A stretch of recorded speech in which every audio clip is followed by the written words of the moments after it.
tomato is a fruit, not a vegetable.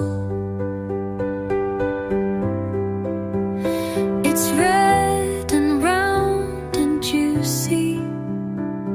It's used in salads and sauces and makes our food taste delicious.